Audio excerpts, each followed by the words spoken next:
Oh. So the question was, how can I add vectors 2 and 5? If I can find my mouse and get back to present mode. There you go.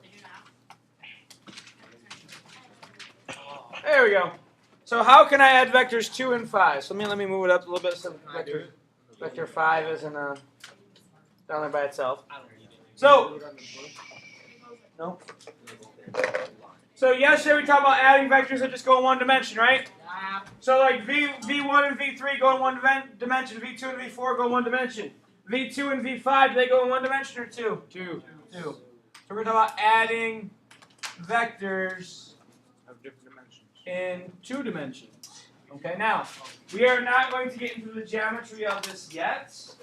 Later on, you will have to talk about SOHCAHTOA and that sort of stuff when we start breaking down vectors in mind. Maybe I'll put that away. Thank you. How do you know what page you're on now? I have a figure. Oh, okay. All right. So, how could I add vectors 2 and 5? Well, what method did we learn yesterday? Tip to tail. So, what will the tip to tail method tell me about adding these 2 vectors? I want to add vectors 2 and vector 5. What would tip to tail method tell me? Triangle. No. Okay. Right in. What do I start by doing? I put the tip of one on the tail of the other, right? So, which vector should I start with? No, we're doing 2 and 5. V2? So V2? Well, no, I meant like the number 4. Oh, the one's 4 units long. Gotcha. So I'm going to start with V2. I'm going to draw 4 units this way, correct? Yeah. Okay, that's V2. Why did you number them like that? 1, 2, 5, 3, 4, 6. Like, To make you think. yes. Okay. Now, then what do I do? Put the tip on the tail. Put the tip of what on the tail of what? Tip of Can you put the tail on the tail? Put the tip of V5 on the tail of V3? That might not work if we started here with V2. Can't we just go tail to tail? No, you can't go tail to tail. Okay. The method is called the tip to tail method, right? If I go tail to tail like this, where's my resulting going to be? In the middle. So my resulting goes like this? No. In the, Like this? no. Yes. Like this, like a diagonal. Like this? Yeah. In the other How'd side. you get that? We just guessed. You just guessed. That's not good. Guessing is not good. Okay, then put the Put the arrow on the bottom of that other one. Okay, tip to tail, right? We take the tip of this vector and put the tail of what vector by it? 3, 5. V5. So now I take the tail of V5 and I put it by the tip of V2. Okay? Katrina, if you do tail to tail, that will not work. Okay? Why not? The tail to tail method won't work. Because then you're going, if I go tail to tail, so let's say I do this and this, right? My vector, my resultant is either going like this, right? Or like that, right? But I'm going over 4, then up 3. So where's my resultant? Right that way. Starts here, right? And where does it end? The tip of the. Right there. So my resultant is this vector right here. You see that? Yeah. So if I go tail to tail, is my resultant pointing in any way the correct direction? No. No, we just put it in the middle. No. But how do you know where to put it though? We just guessed. You just guess, right?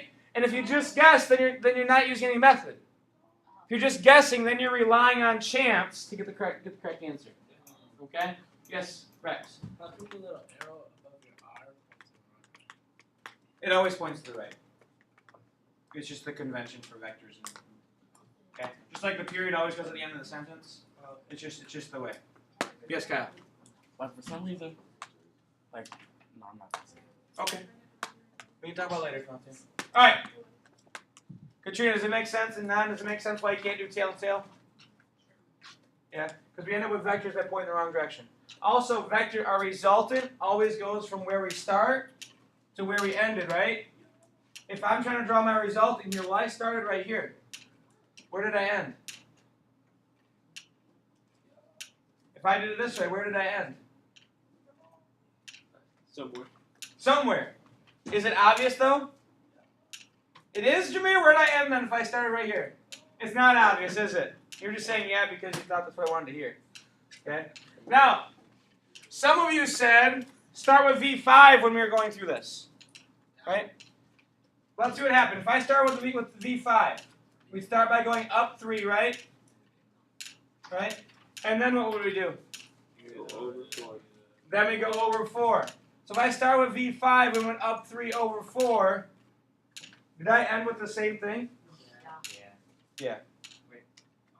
Because when you're adding vectors, the order in which you add them doesn't matter. Okay? Remember we talked about that yesterday? For one-dimensional vectors, it didn't matter which order I added them in. Same thing for two-dimensional vectors. It does not matter which order you add them in. Okay? Now, how long is the resultant? A couple. A couple means 2. 3.5.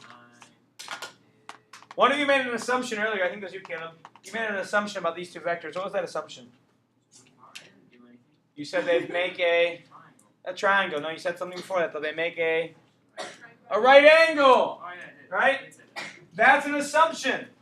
Okay? Unless I tell you that one is completely horizontal and the other one is completely vertical, or if I tell you they make a right angle, you can't make that assumption. But let's say for this moment that they are, this one is horizontal, V2 is all horizontal, and V1 is all vertical. How could you figure out the length of the resultant? Caleb? A squared plus B squared. Shut up, I'm saying. So, we know, guys, thank you. We know V1 squared plus V2 squared, or in this case, V2 plus V5 equals our resultant squared. Right? That is the case because they are horizontal and vertical. Okay? If, Whitney, these were not completely horizontal and completely vertical, then it wouldn't be the case. Okay, so I'll show you some in a little bit that don't fall in those categories. So, how long is R? 3 squared plus 4 squared, right? Yeah. Equals R squared. 3 squared is 9, 4 squared is 16, so this is 25. Good. Okay, good. You didn't use your calculator. Nice job. I like it when people don't use their calculator. Square root of 25 is? Alright, does that make sense? Okay. Now that part of geometry is going to come in handy later on. We're not going to get into that yet, but we'll get to that later on. Are there any questions? No? Okay. Let's try some other examples. Here's Kyle's favorite part.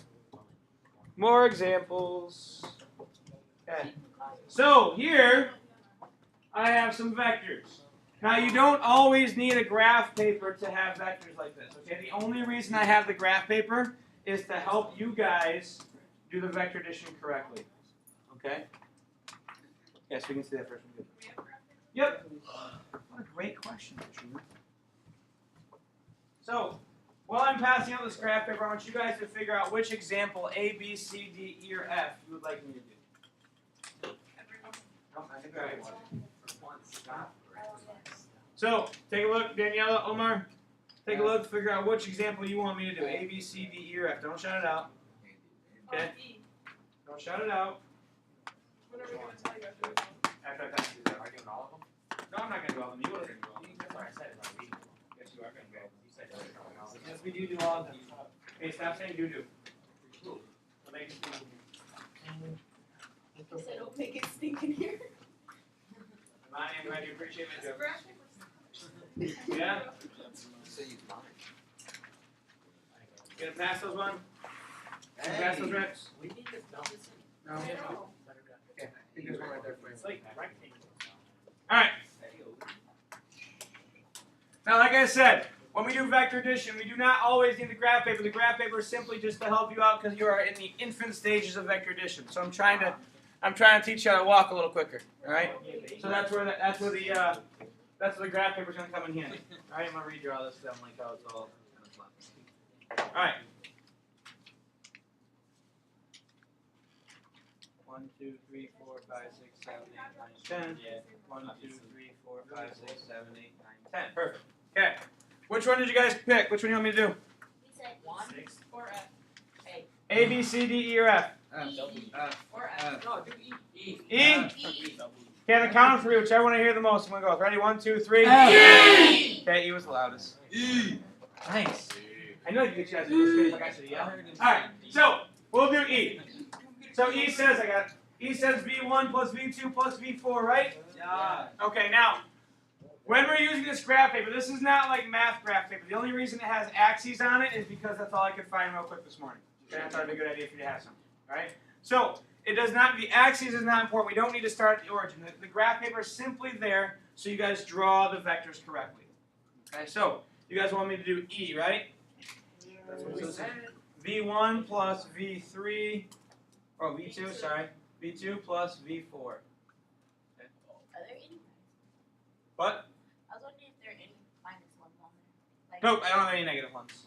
Because if one of these were negative, you'd have to change it to make its x component negative and its y component negative. So you have to. So like if this one were negative, it'd go like that. Okay. got it. Does that make sense? I didn't want to have us get to that just yet. We'll get to those later. All right. When's later?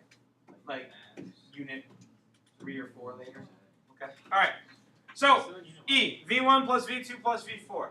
So it doesn't matter where I start. Okay. So I can start at 1, 1. So I'm just going to start right here at 1, 1, and I'm going to draw a vector V1. Now V1 is a 2 by 2. It goes 2 left and 2 up, doesn't it? So on my graph, I'm going to go over 2, up 2, almost like I'm doing like a slope equation. Okay? And there is V1. Now the reason why I'm having you use the graph paper is so V1 looks like V1. Because a lot of times when I do stuff like this and I don't give students graph paper, they'll draw V1 like this. Is that anywhere like V1? No. No. And then our answers look different and you guys get all confused. So this is just to kind of help us along. Right? So V1 is a 2 by 2. We got it. Okay? You can start wherever you want. Next one, V2. V2 goes over how many? 5. Goes over 5 and up 2. Right? So I'm going to go over 5 from here. So I'm going to start where V1, where the tip or tail of V1 is. The tip of V1 is, because it's tip to tail method, right? So the tail of V2 is going to be right here. I go over 5, 1, 2, 3, 4, 5, and up 2. So now there is V2. True. Does that make sense? Does that make sense, guys? Yeah. Yeah? Okay. And then V4 is a 2 by 3, right? Yeah. So where did I start? The tip. The tip of V2. Tip to tail method, right? And I go over 2, up 3. Now there's V4. Okay. Does this make sense? Yeah, curved vectors don't make sense. Gotta be straight. Okay. So now this is my V1 plus V2 plus V4. Right? So now where's my resultant? It starts here at the tail of V1 and goes to the tip of which one? V4. V4. So then here's my resultant. Is that it? Is that all you have to do? Is that all you have to do? Okay, want me to show you how you can draw dash lines like me? I know how, but it's just my handwriting is not good. Yeah. What? We can't do that on our True. pencils and paper. Versace, Versace. Yeah, pencils don't have erasers, do they? Oh, yeah. Okay. Alright, lots of practice, Michael. Is that it? That is it. Are So you that serious? blue line right there, that is the Answer. resultant. All right. Yeah. Now, if I was going to find the length of this one, would I just do V1 squared plus V2 squared plus V4 squared? Would that work? No. Why won't it work, Kevin? Cause you got For right triangle. Because that's for right triangles. Do these make a right triangle? No. If I were to ask you, which I'm not today, later on, if I were to ask you to find the length of the resultant, you would use the x component and the y component. Because that makes a right triangle. So if you had to find the length of this, you would use 1, 2, 3, 4, 5, 6, 7, 8, 9 squared plus 1, 2, 3, 4, 5, 6, 7 squared. And that would be equal to your resultant squared. Yeah. Because we're not doing it yet. What unit for? If you want to practice, you can. But I'm just showing you two-dimensional vectors to show you how the tip-to-tail method works. We're getting into the breaking down of those vectors later on this year. Okay? All right, does that make sense? Yeah. Yeah? Are there any questions? No? Okay. I want you guys to try A, B, C, D, and F. Now, the ones that have V3 in them, you're not going to want to start at the origin. You're going to want to start somewhere else because V3 comes back pretty far. Okay? And V3 is supposed to be a 3 by 2. But Prezi messed me up. Wow. Okay. So, should be a 3 by 2. All right? Which one's V2? All right. V1, V2, V3, V4. V5. No V5. All right? Don't forget to draw your resultants. I'll leave that up there for you. All right.